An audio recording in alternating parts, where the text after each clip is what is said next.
দুই বোন এক ভাই। তো দুই বোনের বিয়ে হয়ে যায়, ভাইয়েরও বিয়ে হয়ে যায়।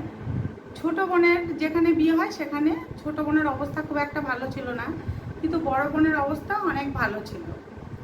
বড় বোনের অবস্থা ভালো হওয়ার পরেও বড় বোনেরকে ভগবান একটি সন্তান দেননি, কিন্তু ছোট বোনের 3টি সন্তান হয়। 3টি সন্তানের মধ্যে 2টি হয় ছেলে, একটি হয় মেয়ে। তো বড় হয় প্রথমে ছেলে, তারপরে হয় মেয়ে, তারপরে হয় আরেকটি ছেলে। তখন ছোট বোন বললো যে বড়দি, তুই এত কান্নাকাটি করিস একটি সন্তানের জন্য, তোর এত পয়সা, এত টাকা পয়সা, আমার হয়তো সন্তানদের খাওয়ানোর অভাব নেই, কিন্তু অভাবেই তো মানুষ করতে হয়, হয়তো ওরা খেয়ে পড়ে বেঁচে থাকবে, কিন্তু আমি তোদেরকে সেরকম ভালো করে মানুষ করতে পারবো না। তুই এক কাজ কর, তোর সন্তানের কষ্ট দূর করার জন্য তুই আমার একটি সন্তান নিয়ে নে আর নিজের মতো করে মানুষ কর। তার যখন তৃতীয় সন্তানটি হওয়ার পরে ছেলে হলো, তখন বললো তুই আমার ছোট ছেলেকে, আমি এত ছোট বাচ্চাকে দিতে পারবো না, তুই বরং আমার বড় ছেলেকে নিয়ে নে। তখন মাসিও রাজি হয়ে গেল। তাই তো বোনের তো 3টে ছেলে মেয়ে, 3টে ছেলে মেয়ে যতই হোক, বাবা মার অভাব থাকলেও, বোনের অভাব ছিল না, কিন্তু তার মতো হয়তো সামর্থ্য বা তার মতো হয়তো ক্ষমতা ছিল না, কিন্তু যতই অভাব থাকুক আর যতই সামর্থ্য থাকুক, সন্তান তো সন্তানই হয়, তখন কাউকে দিতে ইচ্ছা করে না। সে যেরকমভাবে পারে মা সেরকমভাবেই সন্তানকে মানুষ করে। তা বড় বোন বলতে সাহস পায়নি কখনো যে তাহলে তোর একটা সন্তান আমাকে দিয়ে দে, আমি মানুষ করি। কিন্তু ছোট বোনের বর যখন নিজের মুখেই বললো যে তোরা আমার বড় ছেলেকে নিয়ে নে, বড় ছেলেকে নিয়ে তোরা তোদের ছেলের মতো, তোরাদের ছেলেকে যেরকমভাবে মানুষ করতি সেরকমভাবে মানুষ কর।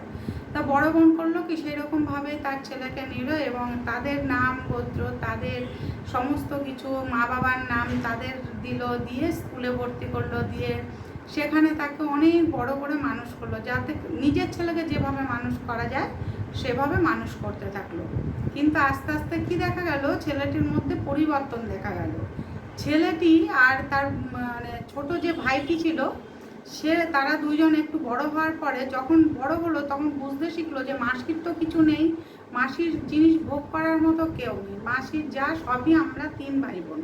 তাই 3 ভাই বোনের বোনকে যাতে ভাগ দিতে না হয়, সের জন্য কী করেছে, মাসির সব কিছু মাসির থেকে, আজ এত টাকা, কাল তত টাকা, আজ স্কুলে এত টাকা লাগবে, কলেজে যখন পড়তো কলেজে এত টাকা লাগবে, বই কিনতে এত টাকা লাগবে, মাসি এই কিনবো, ওই গাড়ি কিনবো, সেই গাড়ি কিনবো। তা মাসি আস্তে আস্তে বুঝতে পারলো, মেসো মাসি, যে ছেলে তো ঠিক আমাদের মনের মতো মানুষ হয়নি, ছেলের চাহিদাটা বেশি পূরণ করতে চায়। তখন সে তার বোনকে বলে যে দেখ, ছেলে এরকম হয়ে যাচ্ছে, তুই যদি মনে করিস যে তুই নিয়ে নিবি, তাহলে তোর ছেলেকে তুই নিয়ে নিতে পারিস, কিন্তু ছেলে এই মায়ের কাছে আসতে চায় না, কারণ এই মায়ের যতটা অর্থ আছে, মাসির যে অর্থটা আছে, নিজের মায়ের তো অতটা অর্থ নেই, তাই সে কিছুতেই মাসির কাছ থেকে আসতে চায় না। তো মাসি যখন বুঝতে পারলো, তখন ওকে টাইট দেওয়ার জন্য অল্প অল্প করে দিতে শুরু করলো, অত টাকা পয়সা দিতে চাইলো না। যে যখন যে দাবি করতো সেটা বলতো নেই, কিন্তু ছেলেটির খুব রাগ হতো, আর ছোটো ভাইকেও মাঝে মাঝে নিয়ে আসতো মাসির বাড়ি বলে কথা।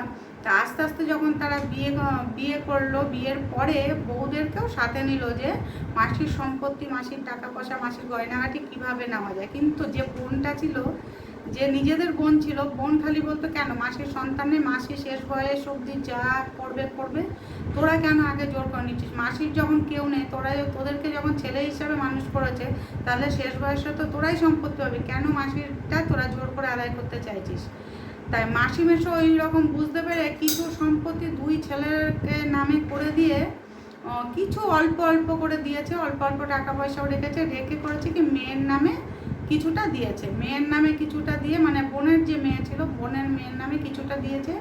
আর যা সম্পত্তি, বাড়ি ঘর, টাকা পয়সা যা ছিল, সমস্ত কিছু তারা মানে বলেছিল যে আমাদের অবর্তমানে আমরা যখন থাকবো না, তখন আমাদের এই বাড়ি ঘর আর আমাদের যত টাকা পয়সা, যত সম্পত্তি আছে, সব কিছু আমরা একটা স্কুল তৈরি করতে চাই, আমার আর আমার স্বামীর নামে একটা স্কুল তৈরি করতে চাই। যে উকিলের কাছে তারা গিয়ে এইসব কথা এরকম ব্যবস্থা করছিল, তখন উকিল এসে একদিনকে বললো যে আপনাদের সব কিছু রেডি হয়ে গেছে। মাসি আর মেশোকে যখন বলছে, তখন ছেলেরা শুনে তো অবাক হয়ে গেছে, কি মাসি এরকম একটা ডিসিশন নিল, আমাদের নামে কিচ্ছু দিল না, আমরা এত ছোটোবেলা থেকে আমাদের ছেলের মতো করে মানুষ করলো, আমাদেরকে না দিয়ে বোনের নামে বেশি দিয়েছে, আমাদের অল্প অল্প দিয়েছে, সে ভিক্ষা দেওয়ার মতো দিয়েছে, আর সমস্ত কিছু স্কুলের নামে দান করেছে। তো এই মাসির কাছে আর থাকবো না। তখন হয়তো খারাপ কিছু করতে চাইলেও তারা আর পারেনি।